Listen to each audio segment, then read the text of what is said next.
बाबा साहब क्यों चाहते थे कि ब्राह्मण अपने अंदर वोल्टेयर पैदा करें? मत विमत। बाबा साहब क्यों चाहते थे कि ब्राह्मण अपने अंदर वोल्टेयर पैदा करें? बाबा साहेब की हमेशा कामना रही है कि ब्राह्मणों में समाज सुधारक पैदा हो, क्योंकि एनिहिलेशन ऑफ कास्ट किताब में वे मानते हैं कि वही समाज को दिशा दिखाने का काम करते हैं।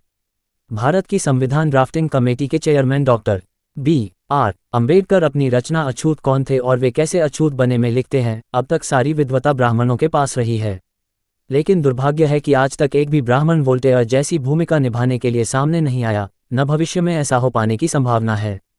वोल्टेयर खुद कैथोलिक चर्च की परंपरा में पले बढ़े, लेकिन उनमें बौद्धिक ईमानदारी थी और वे चर्च के सिद्धांतों के खिलाफ खड़े हो गए। ये ब्राह्मणों की विद्वता और मेधा पर बहुत बड़ा सवाल है कि उन्होंने एक भी वोल्टेयर क्यों पैदा नहीं किया। देखिए भारत सरकार का प्रकाशन बाबा साहेब अम्बेडकर, रचनाएं और भाषण, खंड -7, पेज -240। आखिर वोल्टेयर कौन थे और बाबा साहेब ये क्यों चाहते थे कि भारत का बुद्धिजीवी ब्राह्मण वर्ग अपने अंदर कोई वोल्टेयर जैसा व्यक्ति पैदा करे जो वर्तमान व्यवस्था को चुनौती दे? प्रस्तुत लेख इसी सवाल का जवाब देने की कोशिश है और इस क्रम में हम ये भी जानेंगे कि वोल्टेयर को बौद्धिक जगत में इतनी बड़ी प्रतिष्ठा क्यों हासिल है। वोल्टेयर 21 नवंबर 1694 30 मई 1778 की गिनती यूरोप ही नहीं बल्कि दुनिया के प्रसिद्ध विचारकों और सामाजिक क्रांतिकारियों में की जाती है। वे अद्भुत प्रतिभा के धनी लेखक थे। उन्होंने रूढ़िवाद, कट्टरपंथ, धार्मिक कर्मकांड तथा पाखंड पर जबरदस्त प्रहार किए। उनकी शैली व्यंग्य और कटाक्ष की थी, जो सीधे चुभते थे। उनके कटाक्ष फ्रांसीसी समाज के पाखंड की पोल खोलते थे। इस वजह से उन्हें कुछ साल ब्रिटेन में निर्वासन में भी बिताने पड़े, जहां उन्हें ब्रिटिश ज्ञान परंपरा को जानने का मौका मिला। कैथोलिक चर्च की सत्ता के खिलाफ बगावत वोल्टेयर के समय फ्रांसीसी समाज और धर्म कई बुराइयों से ग्रसित थे।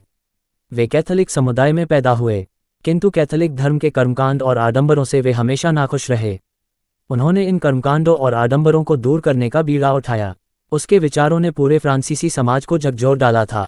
फ्रांस का शासक वर्ग उनके विचारों से इस तरह डरा हुआ था कि फ्रांस के राजा ने उनकी पुस्तकों पर प्रतिबंध लगा दिया। इसके बावजूद वे लगातार लिखते रहे। उस समय फ्रांसीसी समाज 3 वर्गों में बंटा हुआ था: पादरी वर्ग, सामंत वर्ग और साधारण वर्ग। पादरी वर्ग भ्रष्ट और चापलूस था, लेकिन वह समाज के हर अंग पर हावी था। पादरी और सामंत वर्ग को विशेषाधिकार मिले हुए थे, जबकि साधारण वर्ग, जिसमें मजदूर, कारोबारी, शिल्पकार आदि सभी आते थे, पादरी वर्ग की कुटिलता और सामंत वर्ग की निष्ठुरता से पीड़ित था। फ्रांसीसी समाज की सबसे बड़ी समस्या कुछ समूहों को प्राप्त विशेषाधिकार था। ये समाज की बीमारी बन गया था। कैथोलिकों का विश्वास था कि मनुष्य पापी ही पैदा होता है और ईश्वर की कृपा से ही उसे पाप से मुक्ति मिल सकती है। पाप मुक्ति का रास्ता चर्च बताता था। इस प्रकार धर्म के नाम पर चर्च अंधविश्वासों के द्वारा जनता को गुमराह करते थे और उनका शोषण करते थे। वोल्टेयर का सबसे बड़ा योगदान ये था कि उन्होंने इस सर्वशक्तिशाली पादरी वर्ग की बौद्धिक सत्ता को अपने लेखन से चुनौती दी और तर्क के जरिए उनके विचारों का खंडन किया। वोल्टेयर विचारों की बहुलता के पक्के समर्थक थे। इस बारे में उनका ये कथन कि हो सकता है मैं आपके विचारों से सहमत ना हो पाऊं, फिर भी आपके विचार प्रकट करने के अधिकार की रक्षा करूंगा, आगे चलकर विचार और अभिव्यक्ति की स्वतंत्रता का सूत्रवाक्य बन गया। फ्रांसीसी क्रांति 1789 में वोल्टेयर का योगदान। वोल्टेयर विचार परिवर्तन के द्वारा क्रांति में विश्वास रखते थे। वह तार्किक और वैज्ञानिक सोच पर बल देते थे, इसलिए वे सिकंदर और जूलियस सीजर से भी ज्यादा महान आदमी आइजैक न्यूटन को मानते थे। उस समय फ्रांस में सामंतवाद के बजाय स्वतंत्र व्यापारी वर्ग का उदय हो रहा था, जिसे लेकर वे काफी आशावान थे। 1789 की प्रसिद्ध फ्रांसीसी क्रांति में वोल्टेयर का बहुमूल्य योगदान है। फ्रांसीसी क्रांति ने पादरी वर्ग के आधिपत्य को समाप्त कर दिया और धर्म सत्ता की नींव हिला दी। फ्रांसीसी क्रांति ने सामंतवाद को कमजोर कर दिया और जनता के गणतंत्र जैसी धारणा की शुरुआत की। इस क्रांति ने आस्था के ऊपर तर्क को वरीयता दी और यही आगे चलकर आधुनिक युग की विशेषता बन गया। ये क्रांति लोकतंत्र के आधार स्तंभ स्वतंत्रता, समानता और बंधुत्व जैसी संकल्पनाओं पर आधारित थी। इस क्रांति ने विश्व को सेकुलरिज्म, रिपब्लिक और लोकतंत्र का रास्ता दिखाया। भारत में वोल्टेयर क्यों नहीं? इस बारे में मैं अपनी ओर से कोई तर्क रखने की जगह बाबा साहेब के विचारों को ही आपके सामने रखना चाहूँगा। इसके पीछे बाबा साहब ने 2 कारण बताए। 1. बाबा साहब लिखते हैं कि ब्राह्मण विद्वान पढ़ा लिखा यानी लर्न्ड मैन तो हो सकता है, लेकिन वह मनीषी यानी इंटेलेक्चुअल नहीं होता है।